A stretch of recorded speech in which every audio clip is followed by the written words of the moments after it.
उद्घाटन प्रसंगी या ठिकाणी उपस्थित असलेले राज्याचे मुख्यमंत्री आदरणीय देवेंद्र फडणवीस साहेब, जिल्ह्याचे पालकमंत्री आदरणीय एकनाथजी शिंदे साहेब, राज्यमंत्री रवींद्र चव्हाण साहेब, आमदार सन्माननीय शांताराम मोरे, संजय कटोरे, दीपक गायकवाड, नरेंद्र पवार, जिल्हाध्यक्ष दयानंद सोनके, एमएमआरडीचे आयुक्त श्री मदान साहेब, दराडे साहेब, खंदारे साहेब, या सगळ्या उपस्थित सर्व सन्माननीय उपस्थित बंधू आणि भगिनी,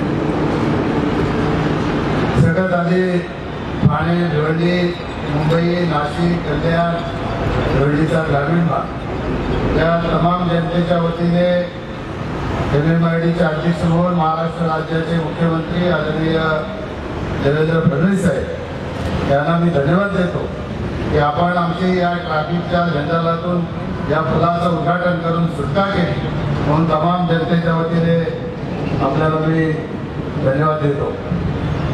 खऱ्या अर्थाने मला नेहमी माझ्या मनामध्ये हा विचार येत असतो की देशाचा विचार जर केला तर विकासाचं दुसरं नाव हे देशाचे प्रधानमंत्री नरेंद्र मोदीजी आहेत, आणि राज्याचा विचार केला तर राज्याच्या विकासाचं दुसरं नाव हे राज्याचे मुख्यमंत्री सन्माननीय देवेंद्र फडणवीस साहेब आहेत. या 3.5 वर्षामध्ये संपूर्ण महाराष्ट्रामध्ये विकासाने जी गती घेतलेली आहे विकासाची, याचं सगळं श्रेय आदरणीय मुख्यमंत्री महोदयाने त्यांच्या टीमला आहे.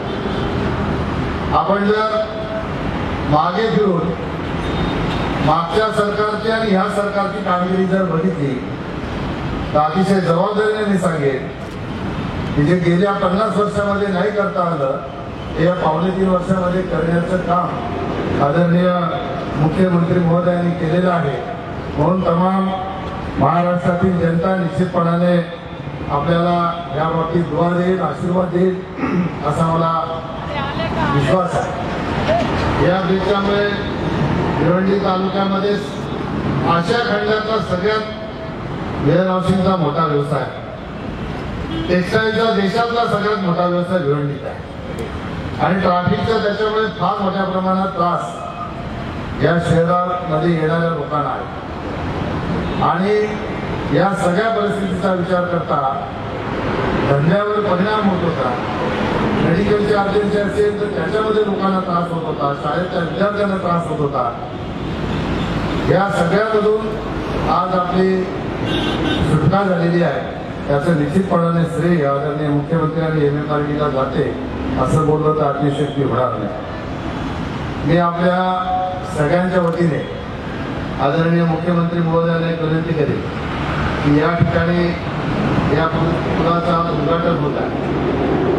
फार मोठ्या प्रमाणात या ठिकाणी नानासाहेब धर्माधिकाऱ्यांचे अनुयायी राहतात. या पुलाला जर नानासाहेब धर्माधिकाऱ्यांचं नाव देता आलं तर याच्यासारखी मोठी गोष्ट कुठली असू शकत नाही.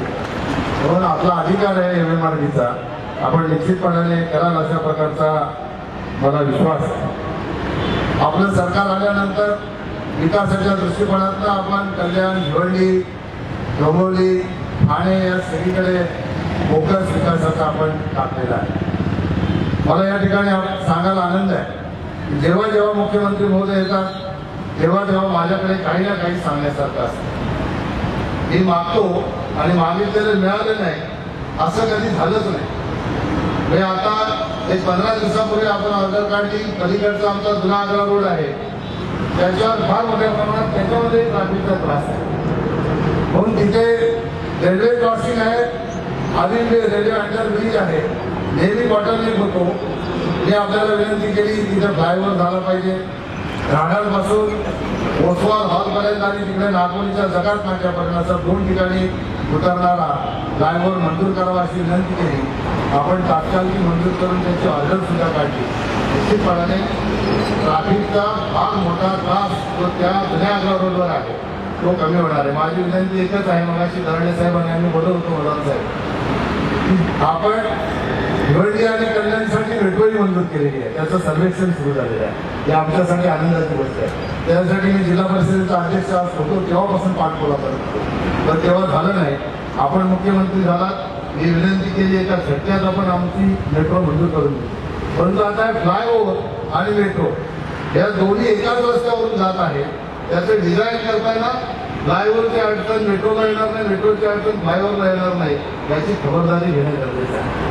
तर हे मला इथं मी काही टेक्निकल पर्सन नाही, पण तरी मी सांगतो याचं कारण एवढंच आहे की मानकुळीचा फ्लायओव्हर आहे, याला उशीर झाला का झाला ते ट्रॅफिकवाल्यांनी सांगितलं मधला जो स्पेस आहे तो जास्त पाहिजे, म्हणून आरसीसीचा करून चालणार नाही, स्टीलचं स्ट्रक्चर केलं पाहिजे. त्या स्टीलच्या स्ट्रक्चरला मंजुरी मिळण्यासाठी कालावधी गेला आणि म्हणून या ब्रिजला उशीर झाला. आता माझ्या माहितीप्रमाणे जी अर्धी बाजू राहिलेली मदान साहेब त्याचंही अजून क्लिअरन्स आपण दिलेलं नाही आणि समोरचं राजमंडी नाक्यावरचंही क्लिअरन्स अजून स्टील स्ट्रक्चरचं दिलेलं नाही. ते तात्काळ आपण जर दिलं तर पुढची जी काही लेन आहे त्या लेनला उशीर होणार नाही, म्हणून आपल्याला विनंती आहे की आपण तात्काळ ती मंजूर करावी. MMRD प्राधिकरणामध्ये आपण भिवंडी तालुक्यातील 60 गावांचा समावेश केलेला आहे. ही 60 गावं अशी आहेत, मध्ये भिवंडी शहर आणि त्याच्या सभोवताली 60 गावं आहेत. त्या 60 गावांना एकमेकाला जोडण्यासाठी पुढेच कनेक्टिव्हिटी नाही. हे आपल्याला भेटून मागे विनंती केली होती. या 60 गावांना जोडणारा एक रिंग रोड होणं गरजेचं आहे. आपण जर ही रिंग रोड करू शकलो तर निश्चितपणाने 60 गावं एकत्र जोडली जातील आणि लोकांना फार मोठी सुविधा त्यामधून निर्माण होईल. आपल्या DPR मध्ये नाहीये, परंतु हे नवीन DPR करण्याच्या सूचना आपण दिल्या तर निश्चितपणाने फार मोठ्या प्रमाणात लोकांना याचा फायदा होईल. आता MMRDचा DPR आपण मंजूर केला, परवानगी द्यायला सुरुवात केली, त्याच्यामुळे या ठिकाणी विकास फार मोठ्या प्रमाणात होणार आहे. त्या विकासावरून इन्फ्रास्ट्रक्चर होणं अत्यंत गरजेचं आहे. मग पाण्याची सुविधा असेल, ड्रेनेजची सुविधा असेल, रस्त्यांच्या सुविधा असतील, मेडिकलच्या सुविधा असतील, शाळांच्या इमारती असतील, या सगळ्या गोष्टी लक्षात घेऊन इथे येणाऱ्या लोकसंख्येला गैर धरून हे इन्फ्रास्ट्रक्चर जर MMRDच्या माध्यमातून आपण करू शकतो तर निश्चितपणाने नवी मुंबईसारखं या 60 गावांचं एक वेगळं शहर निर्माण होईल आणि ते चांगलं प्लॅनिंगमध्ये होईल. नवी मुंबईनंतर कोणतं शहर बघावं तर इथे भिवंडी ग्रामीणचं MMRD प्राधिकरणाचं शहर बघावं अशा प्रकारची शहराची रचना MMRDच्या माध्यमातून करावी, त्यासाठी आपल्याला विनंती करतो. या क्षेत्रामध्ये येणारी 34 गावं आहेत. या गावांची कायमची पाण्याची समस्या आहे. 32 वर्षापूर्वी आरसी पाटील साहेबांनी पहिल्यांदा या विभागाला पाण्याची सोय मंजूर करून दिली. तेव्हापासून आम्हाला जे 8 MMD पाणी मंजूर आहे तेच मंजूर आहे. आमची लोकसंख्या 10 पटीने वाढली. आजची आमची रिक्वायरमेंट 30 MMDची आहे. आमच्याकडे स्टेम योजना आहे, स्टेमच्या माध्यमातून पाणी पुरवठा होतो. या स्टेम प्राधिकरणाला सूचना देऊन आता आमची जी गरज आहे 30 MMDची ते 30 MMD पाणी आम्हाला मंजूर करून देणं गरजेचं आहे.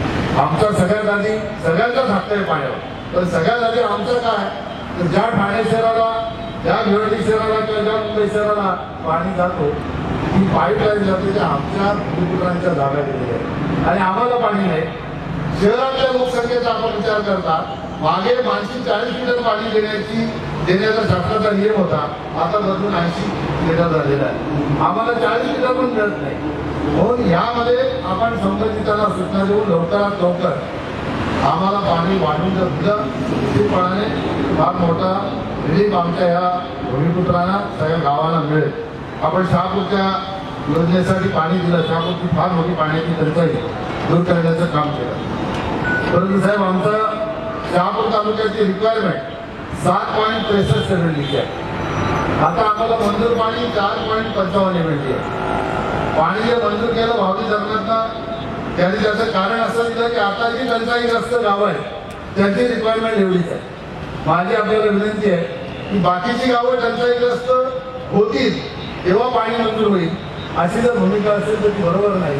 त्या गावाला टंचाई निर्माण होण्याच्या पूर्वी सगळ्या तालुक्याचा विचार करून 7.63 MMD जी आताची आमची गरज आहे ती गरज पूर्ण करण्याच्यासाठी आपण जलसंधारण मंत्रालयाला सूचना दिल्या तर निश्चितपणाने शहापूरची पाण्याची समस्या लवकरात लवकर सुटेल अशा प्रकारचा मला विश्वास. एक अतिशय भावनात्मक प्रश्न सगळ्या महाराष्ट्रामध्ये निर्माण झालेले आहे. आदरणीय सुप्रीम कोर्टाने निर्देश दिले, मंदिरं मस्जिदं ज्या ज्या काही धार्मिक स्थळं असतील ती तोडण्याच्या बाबतीतला विषय आहे. जमीन प्राधिकरणाच्या अंतर्गत येणाऱ्या भिवंडी ग्रामीणमध्ये 3 मंदिरं साहेब तोडली. आपल्याला मी फोन केला, त्याच्यानंतर थोड्याशा प्रमाणात कारवाई थांबली. परंतु ज्या आधी नोटिसा दिलेल्या आहेत त्या नोटिसा ज्या दिलेल्या आहेत त्या इम्प्लिमेंट करण्यासाठी MMRDचे अधिकारी जातात. मला हे 70-80 वर्षापूर्वीची मंदिरं आहेत, ही मंदिरं तोडून लोकांच्या भावना दुखवण्यापेक्षा आदरणीय सुप्रीम कोर्टाचाही आदर राहील, जनतेच्याही भावना राखल्या जातील अशा प्रकारचा सुवर्णमध्य महाराष्ट्र शासनाने जर काढला तर निश्चितपणाने सगळी जनता आपल्याला दुवा देईल, परमेश्वर आपल्याला आशीर्वाद देईल. आपण त्याचे 100% मार्ग काढा अशा प्रकारचा मला 100% विश्वास आहे. या ठिकाणी आपण मोठागाव ठाकुर्ली या पुलाचं भूमिपूजन पावसाळ्यात केलं. त्याला जोडणारा जो रस्ता आहे आणि पुलाच्या शेजारी जी थोड्याफार प्रमाणात आपल्याला जागा लागते, त्या जागेच्या ॲक्टिव्हेशनचं अजून पुढे गेलं नाही, त्याचा दर अजून ठरला नाही. MMRD कडून जिल्हाधिकाऱ्यांकडे दिले की नाही मला माहीत नाही, परंतु लवकरात लवकर हे जर केलं आणि मानकोळीपासून ठाकुर्लीच्या पुलापर्यंत जोडणाऱ्या रस्त्याचंही जमिनीचं ॲक्टिव्हेशन करून तात्काळ त्याचं टेंडर काढलं तर फार चांगल्या प्रकारे लोकांची सुविधा या ठिकाणी होईल. पण ही गोष्ट लवकरात लवकर आपण जर केली तर निश्चितपणाने आम्हाला त्याचा फायदा होईल. या गावाचा जिल्हा परिषदेचा जुना रस्ता आहे 10 फुटाचा. आपल्या डिक्लेअरमध्ये तो रस्ता 100 मीटरचा दाखवलेला आहे. गावाच्या मधून जाणारा रस्ता. ग्रामस्थांनी ऑब्जेक्शन घेतलं होतं, परंतु त्याच्यावर काही कारवाई झाली नाही. आता ग्रामस्थांचं म्हणणं असेल रस्ता करू नको अशी आमची काही भूमिका नाही. गावाला बायपास करून जर 100 फुटाचा रस्ता केला ग्रामस्थांची काय हरकत नाही. तुम्ही तो गावातून नेला तर गाव उभा लागेल, घरच होणार लागतील. 10 फुटाचा रस्ता 100 फुटाचा गावातून जाणारा रस्ता कसा करणार हा मोठा प्रश्न आहे. म्हणून अशा अनेक काही अडचणी आपल्या डिक्लेअरमध्ये असतील, त्याचं पुन्हा सर्वेक्षण करून फार सहानुभूतीने त्याच्यात लक्ष घालून जर याच्यातनं मार्ग काढला तर लोकांना MMRD आल्याचा खूप मोठा आनंद होईल. MMRD आल्याने आमच्या आशा उंचावलेल्या आहेत. निश्चितपणाने MMRD प्राधिकरणाच्या माध्यमातून भिवंडी तालुक्यामध्ये एक वेगळ्या प्रकारचं विकासाचं चित्र मुख्यमंत्री महोदयांच्या माध्यमातून निर्माण करण्याचं काम आपण करत आहोत. तर त्याचबरोबर सरपंचांना ग्रामस्थांना विश्वासात घेऊन जर आपण योजना केल्या निश्चितपणाने अशा प्रकारचा विश्वास आपल्याला मी या ठिकाणी देतो. माननीय मुख्यमंत्री महोदयांनी भिवंडी ग्रामीणसाठी भिवंडी शहरासाठी फार मोठ्या प्रमाणात निधी दिला. मी पत्रकार परिषद घेऊन साहेब सांगितलं ते एवढा भिवंडी ग्रामीणसाठी 167 कोटी रस्त्यांसाठी दिलाय. आता आपण पुन्हा त्याच्यासाठी पुलासाठी पैसे दिले. भिवंडी शहरासाठी जवळजवळ 100-150 कोटी रुपये दिलेले आहेत. परंतु 1.5 वर्ष झालं तरी टेंडर प्रक्रिया अजून सुरू झाली. मला आता काही विरोधी पक्षाचे लोक विचारायला लागले, खासदार साहेब फक्त घोषणा करतात, 500 रुपये पण अजून आले नाही. माझी आपल्याला आग्रहाची विनंती आहे मदन साहेब, लवकरात लवकर त्याचे टेंडर काढा. कारण लोक आता माझ्यावर संशय घ्यायला लागले की खासदार फक्त घोषणा करतात की काय, ऑर्डर आपल्या असतात सगळे बघतात, परंतु लोकांना राजकारण करण्यापलीकडे काय सुचत नाही. तर त्याची तोंड बंद करायची असतील तर आपण हे लवकरात लवकर करावं. मला मगाशी आपण येण्यापूर्वी धनाडे साहेब बोलले, आपल्या चिपी निर्णय बोलले की आम्ही 15 दिवसात त्याचे टेंडर काढू.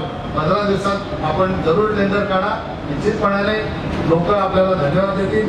ही MMRDची प्रोसिजर आहे ती करायला वेळ लागतो म्हणून आमच्या लोकांचा गैरसमज होतो. परंतु हे पहिल्यांदा असं होत आहे की भिवंडी तालुक्यातच नाही ठाणे जिल्ह्यामध्ये MMRDच्या माध्यमातून आतापर्यंत आणि मुख्यमंत्री महोदयांच्या माध्यमातून इतका निधी आलेला आहे तो 50 वर्षात कधी आला नाही. मी भिवंडीच्या या कोणत्या पुलाच्या उद्घाटनाच्या वेळेला सांगितलं होतं की भिवंडी तालुक्याच्या इतिहासामध्ये भिवंडीला एवढा निधी कधी दिला नाही जेवढा निधी आता दिला. त्यावेळेला मी 1119 कोटी सांगितले होते. त्याच्यामध्ये आता हे पुलांची रस्त्यांची भर पडून मला वाटते अजून 400 कोटी वाटले असतील. 1500 कोटी रुपये जवळजवळ भिवंडीच्या विकासासाठी मुख्यमंत्री महोदयांनी दिलेले आहेत. परवा आयुक्ताने त्यांनी सूचना दिल्या तर भिवंडीचं असं प्लॅनिंग करा की एका ठिकाणी विकास झालं नाही असं दिसता कामा नये. अशा प्रकारचं प्लॅनिंग करायच्या सूचना भिवंडीच्या म्युन्सिपाल्टीच्या आयुक्तांना मुख्यमंत्री महोदयांनी दिलेल्या आहेत. हे मुख्यमंत्री महोदय विकास करताना जात धर्म पंथ पक्ष याच्या पलीकडे जाऊन विचार करतात, म्हणून अशा प्रकारच्या ते सूचना देऊ शकतात. मला विश्वास आहे याच मुख्यमंत्री महोदयांच्या माध्यमातून भिवंडी शहर हे उद्या येणाऱ्या काळामध्ये कल्याण आणि ठाण्यासारखं झालेला आपल्याला बघायला मिळेल याच्याबद्दल माझ्या मनामध्ये तीरमात्र शंका नाही.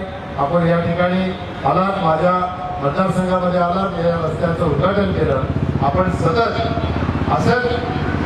अशा कार्यक्रमांच्या माध्यमातून आपण भिवंडी शहरामध्ये यावं अशा प्रकारची आपल्याला विनंती करतो.